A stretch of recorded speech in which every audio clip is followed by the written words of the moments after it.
Hello everyone! In today's video, we will guide you through how to fulfill orders on Shopify. Let's dive right in. First, head over to your Shopify admin and navigate to the Orders section. Here, you'll see a list of all your orders. You can use the Unfulfilled tab to filter and view only the orders that need your attention. Click on the order number to open its details. Here, you'll find a Fulfillment section. Now, if you have low stock or you want to hold the fulfillment, simply click on the three dots at the top of the product section.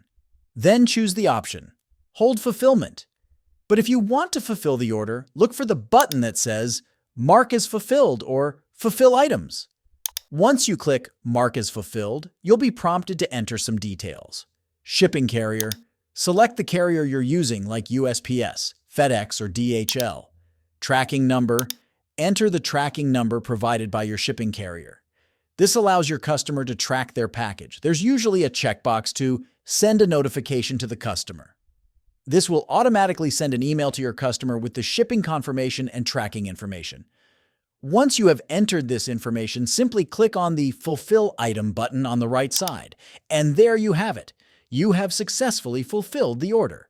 If you found this video helpful, don't forget to subscribe to our channel for more information. Thanks for watching.